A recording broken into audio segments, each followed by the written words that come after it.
Well, good evening, colleagues, and anyone who's watching us on YouTube, and welcome to the current incarnation of the Planning Committee here at Newcastle-under-Lyme Borough Council. I'm going to take the agenda as is printed for us this evening, and I'm going to start with apologies. I know of one apology, which is Councillor Jenny Cooper, for whom Councillor Sweeney over there is standing in. Do we have any other apologies this evening? That's the only one I'm aware of. In that case, I take it silence means no, we don't. So we'll move on to agenda item 2, declarations of interest. Councillor Sweeney. Yeah, thank you, Chairman. I think perhaps I should declare declaration of interest. I'm on the cabinet. They're selling the Sidmouth Avenue site, so I would think it probably appropriate for me to say I've got interest on that. Thank you. Thank you very much, Councillor. Councillor Northcott. Thank you, Mr. Chairman. I also declare the same as my colleague, please, being cabinet member. Thank you, Councillor. Could I just, you have just knocked your mic off. Sorry, I'm getting ahead of myself. Any further declarations of interest this evening?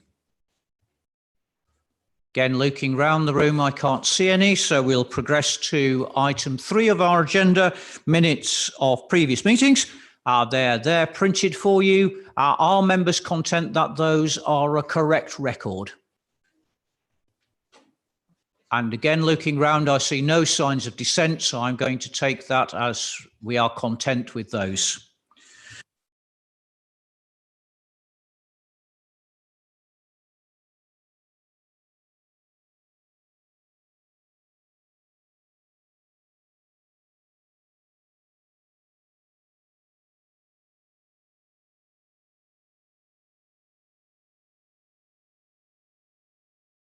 Microphone, which now is working. Let us progress to item 5 on our agenda, application for minor development, 127 Croft Road, Newcastle. Item begins on page 21 of your agenda. I'll just look to our officers to see if there's anything further we need to know this evening. No, there's nothing further. Councillor Williams. Thank you, Mr. Chairman. Yeah, excellent news that renovating these units, and they are well used. The small units, starter units for businesses, and as far as I know, most of them or all of them are in occupation, so are occupied. And it's good to see that I know they've been a problem with the roofs for a number of years, and it's good to see that the work's going to be done. So I'd like to move the recommendation. Thank you. Thank you very much, Councillor. Any further comments on this item? The item has been formally moved. I'm more than happy to second it from the chair. Could I see, please, those in favour of the recommendation in front of us? That, I think, is unanimous, so that clearly passes. We can progress to item 6. I draw your attention to a very short supplementary item on this, which points out that the Conservation Advisory Working Party have no objections to the application in front of us. Once again, I look to our officer to ask if there's any further information we need this evening. Again, nothing further on this item. Thank you. So again, I open the item for comment and debate.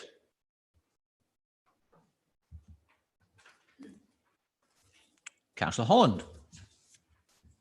Thank you, Chair. Move the recommendation as printed. Again, I'm happy to second that from the chair. Could I see those in favour of the recommendation? Once again, that passes unanimously. Let us progress to item 7 on our agenda, which is the quarterly report on progress on enforcement cases where action has been authorised. What I propose to do is first ask our officer if there are any general observations, and then I will simply go through the report page by page, pausing to see if members wish to comment on specific items. So first of all, I just want to know whether our officer wishes to make a general comment, and then we'll do it, as I say, case by case. By general comment, do you mean any updates on any of the items, or will I get the opportunity? There is one update on the Hazley Paddocks one that I would like to draw members' attention to. I think if we will, Mrs. Moulton, we'll do those one by one. I wondered whether you wish to comment on the wodge, so to speak, of items in general. No, thank you. In that case, let us have a look at them one by one. So the first one, sadly, of course, a familiar visitor to us, is the item on Boggs Cottages. And members, please indicate if they wish to speak as we go along. The second one is on Barn 2, Moss House, Bignell End.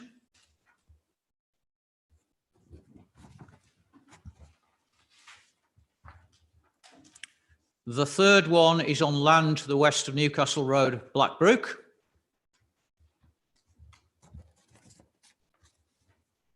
Then we have, I think, the one Mrs. Moulton wishes to update us on at Hazley Paddocks at Madeley Heath.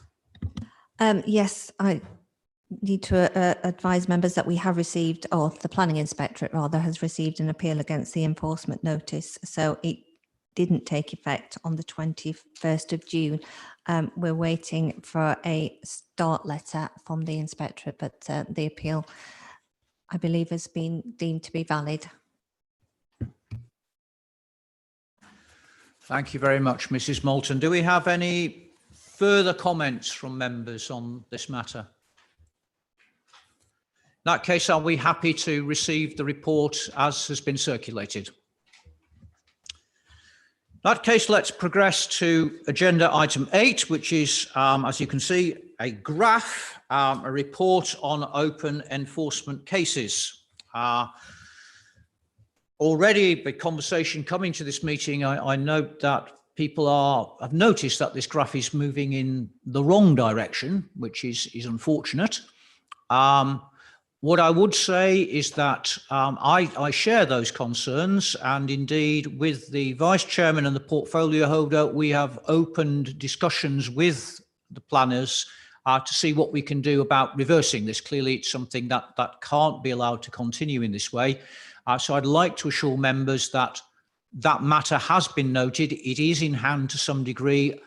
We will be extremely grateful if anyone here has suggestions as to how this sort of problem can be remedied. If you were to send them to myself or indeed to Sean or Elaine there, we will be very, very interested in taking those on board. I mean, I think everybody sees that there's a problem here and we want to remedy it.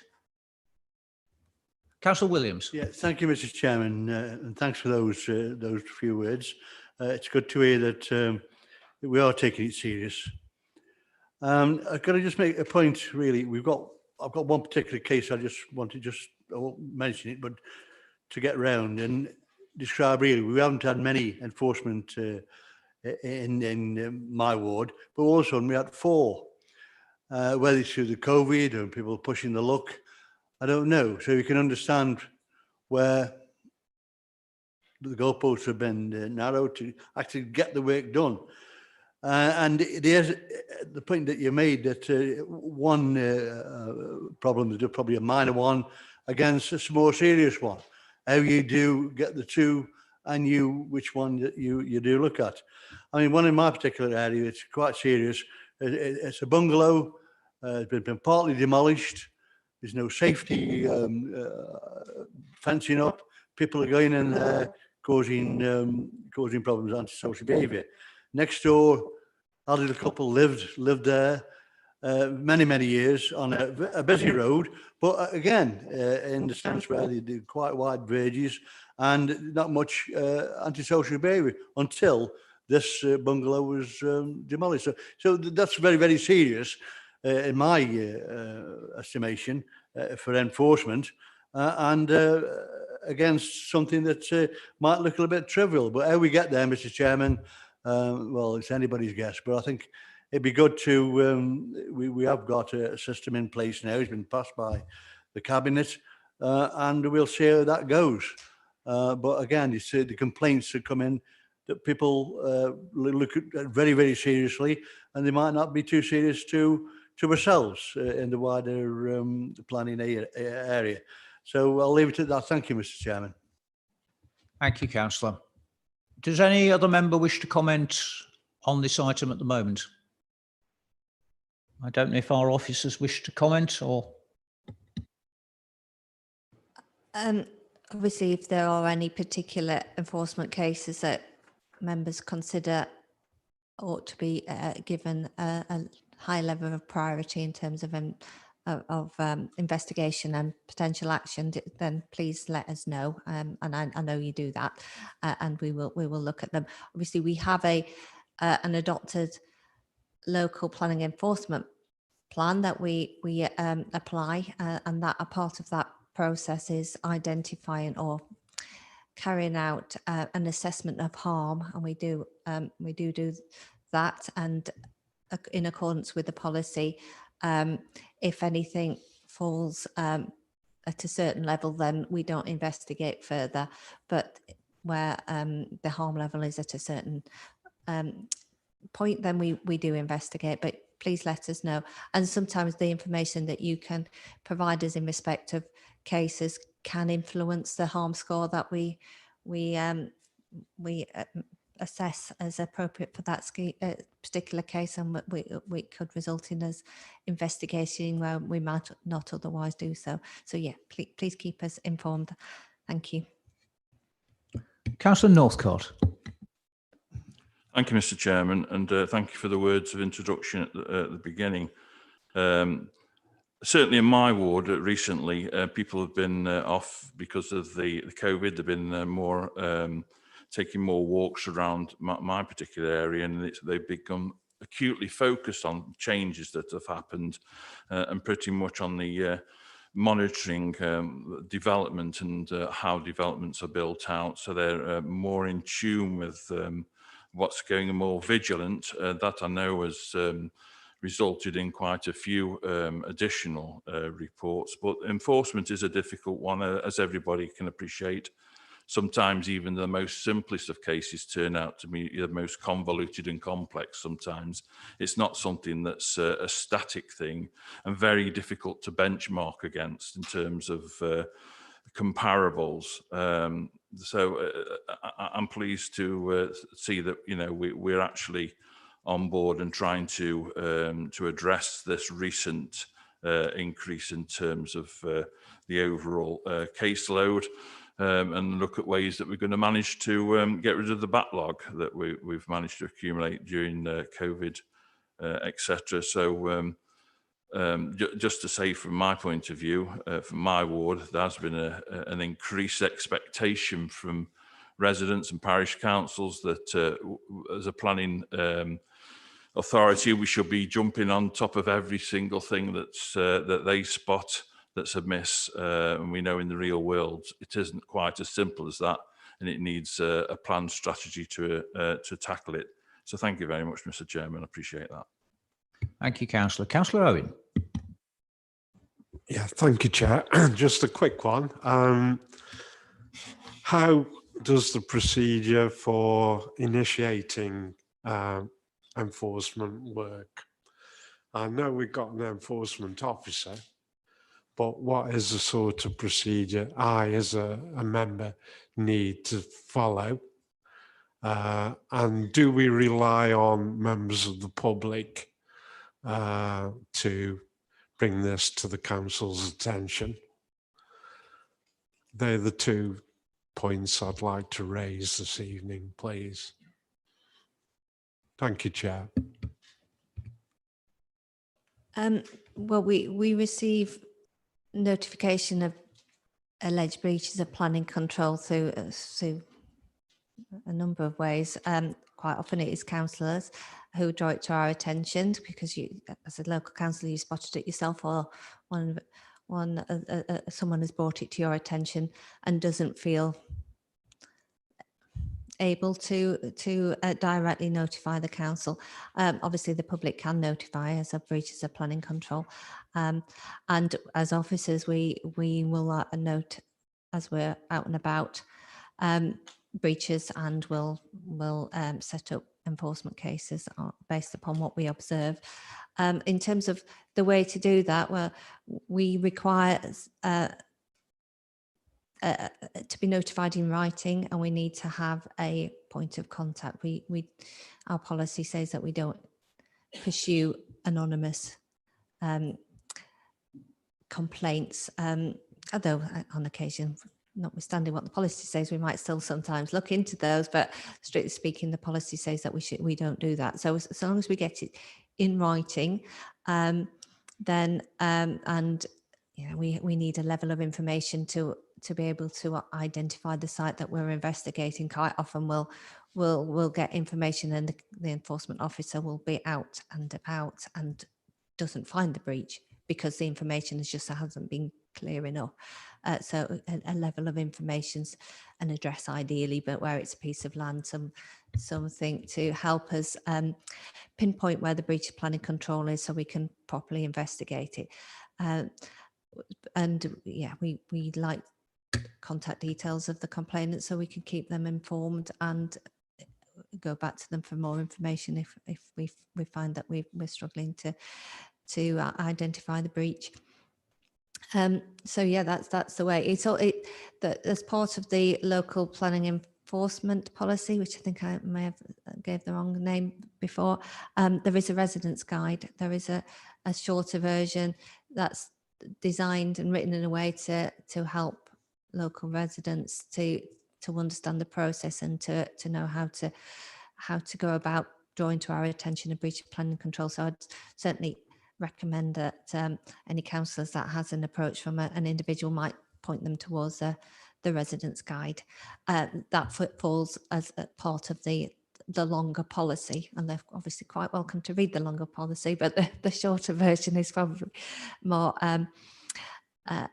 palatable or easy to navigate and understand. So yeah, that's a good point of place to point people to to get an idea, an overview of the process that we follow, and that's all on our website, on the enforcement pages of our website. Thank you very much, Mrs. Moulton. How nice to see that the advice of the Emperor Trajan about anonymous accusation is still in force in the 21st century. Councillor Moffat. Thank you, Chair. I was just wondering whether there is a particular type of new breach that has come forward. Is there a pattern in the new cases? And also in terms of perhaps reducing new cases emerging, whether or not there could be some communication via the website and social media, etc., that the borough run about what is permitted and what isn't, because there may be kind of grey areas. I think that COVID has given people a lot more kind of time to look around and be a bit more vigilant, but also there's been a lot of DIY and people getting excited about improving their properties, and perhaps it is about kind of making people aware of what they're allowed to do and what they need to kind of seek permission to do. Thank you, Chair. Thank you, Councillor. I think that's a very useful suggestion, actually. Raising awareness of what the rules are is something perhaps we could look at with, I know the website is due a revamp fairly soon. Perhaps that's something that we could put on there and put in a fairly prominent position. So I thank you very much for that suggestion. Councillor Williams, do you wish to make a further comment? Yes, just to make the point that Councillor Owen was saying, there's an enforcement email address just for enforcement. I must admit, a long-standing member of the planning committee, it's only till a few months ago that I realised I can do that. I can email the planning officers, but really you want to go right to the source, which is it's the email for enforcement. But it's a point to Councillor Moffat really to enforcing that, in the sense that we've got to reassure the public that we are doing as best we can, but also people who actually go out to cause the enforcement in the first place. Some of them by accident, but quite a few people, I think, through this these last few months we've gone through this this COVID-19 pandemic, that have gone out of the way and just done what they wanted.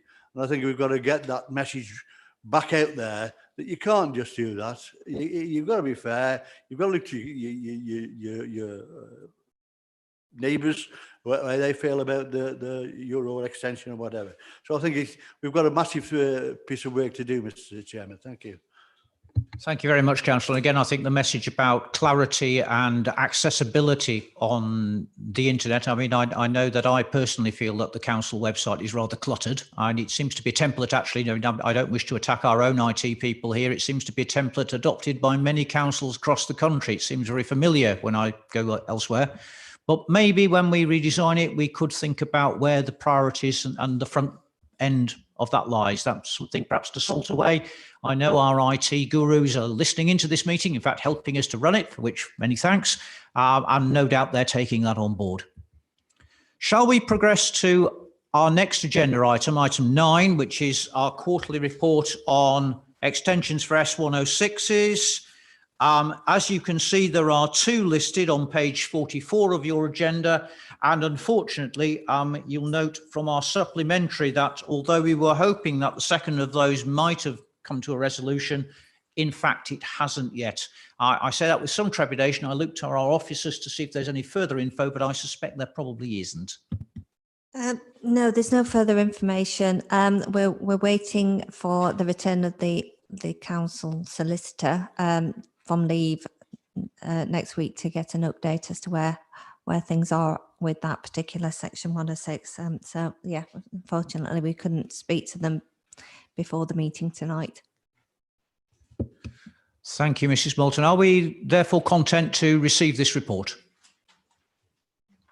In that case, let's progress to item 10, which is an update on the breach of a planning application at the former Silverdale station.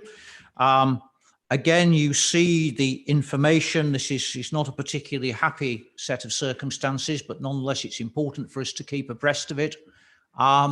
Again, are we happy for this to be received? And indeed, do we want a further report to come that this is going to be a rolling item as we've had with various others? Indeed, I'm going to ask that question, I think, for our next item. So should we say then that not at the next meeting, but at the following meeting, we would like an update on the situation? Yes. Yep. So committee happy with that? In that case, I'll formally ask that be done. And we can progress to item 11, which, as you can see again, is an old favourite for this committee, the land at Doddlespool in Betley. Again, I don't think there is any further information to report. I look to our officers. No, not in addition to what's set out in the supplementary reports, which refers to a meeting that's going to take place between officers of the council and the Environment Agency regarding the activity on the site. And I am going to ask the question I asked of the last item here. Again, in the past, the committees wanted this to come back to us to make sure that things are on track. Again, do we want to revisit this not next time, but the time after that? Yep. So once again, if I could formally ask that be done at not our next meeting, but the following meeting. We'll progress to item 12, which is again a report item. So you can see an appeal against a decision made by delegated powers, and that appeal has been dismissed. I don't think there are any general principles to be drawn out of this, but I'll just ask our officers if they wish to comment on this in general. Well, I just want to highlight that unusually for a development of this nature, householder development, we did have a cost claim made as part of the appeal process, and the inspector was quite robust in his conclusions that the council hadn't acted unreasonably and in dismissing that cost request. So the decision was in our favour in that regard. Thank you very much, Mrs. Moulton. Again, are we content? I assume we are content that that information be received. That brings us to item 13 on our agenda, the draft Newcastle-under-Lyme Statement of Community Involvement consultation report. You can see a fairly lengthy document that's been appended to your agenda. And again, I'll just ask whether our officers wish to speak to this before I open it for members. No, there's no additional updates to what's in the report. Thank you, Chairman. Thank you very much, Mr. Fleet. I look for comment from members. Are we content with this document? Would anyone wish to add or subtract to it? Councillor Holland. Thank you, Chair. I also note the appendix, which includes the responses from some of the consultees. Those are very positive, I think, and I would tend to agree with the assessment that our consultees have made of the thing. If they are happy with it as representative organisations and as statutory consultees for planning applications in some cases, I'm also content with the text of it. Obviously, we do need to proceed as rapidly and as well as we can with a local plan. We've been set back in some degree by the falling apart of the joint local plan process, but this is exciting. This is good news that we're moving forward with it. I suppose if I had one question for our officers, we did receive a response from Keele and Audley parishes. Did we solicit a response from any of the other parishes? And I'm thinking particularly of Silverdale. Did we not receive anything back from that parish council? We invited all parish councils to make comment if they wished, but it was only the two that came back. Thank you. I think, Councillor, what we have to do is assume that silence implies assent.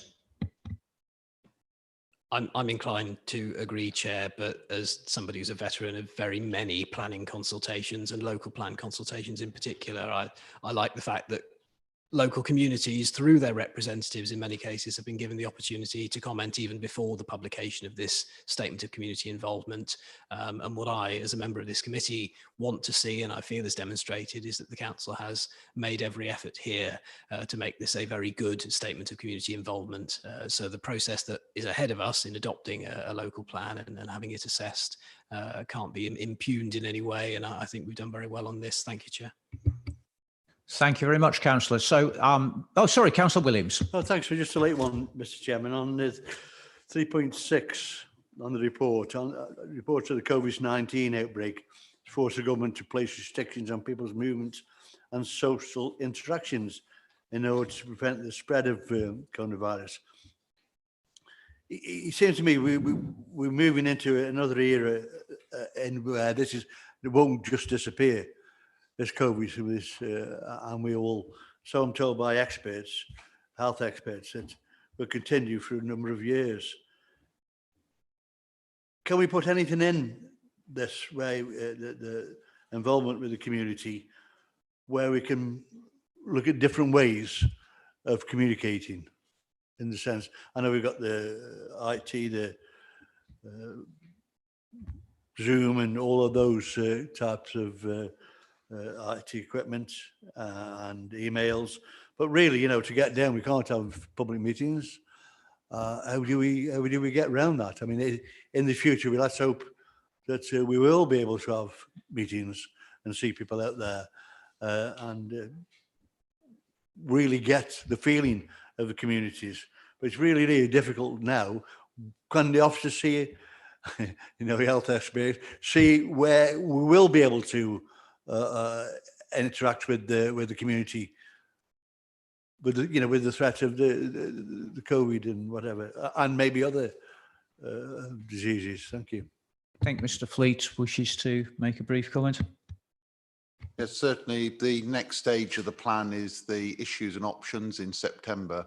We'd hope that by then the COVID crisis has moved on and we can return to traditional forms of village hall meetings, those sort of in-person ones. But I think there'll always be a role for some of the digital means of communication as well, for those people who can't make it to those. And we end up with a sort of blended package of consultation opportunities for people, which altogether should be an improvement of where we've been with COVID. And maybe from 5-6 years ago, we can offer a lot more opportunity for individuals, parishes to get engaged. Perhaps what we can do, Councillor Williams, is obviously it's for this committee to decide whether it wishes to accept the recommendation that's put before it, but maybe we can append to it. After all this, it's only what we are saying to the Cabinet, it's for the Cabinet to make this decision, that we would welcome the use of digital resources and communication in the way that Mr. Fleet has outlined. I think that, personally, I think that having these meetings on YouTube and such like has been a positive, and Obviously, COVID is not a very nice thing at all, but just occasionally, even bad things can produce benefits. And I think we should go out of our way to embrace those benefits where, in fact, that's possible. Do we have any further comment from members on this document, or are we content with the recommendation, which, as I feel I have to point out, this is not a decision for us. It's a decision, well, what we're doing is passing our opinion up to the Cabinet. So are we happy that this is adopted and indeed published on the website? I look round and I see no signs of dissent, so I'm going to take it that the recommendation is carried. That brings us to our final item, item 14, which is to consider any business which is urgent within the meaning of the relevant section of the relevant Act. I know of none. I look with trepidation to our officers to see if they know some. There is no such item. We can all, I think, therefore draw a sigh of relief. And I will formally bring this meeting to a close. Thank you very much for your attendance, and do have a safe journey home.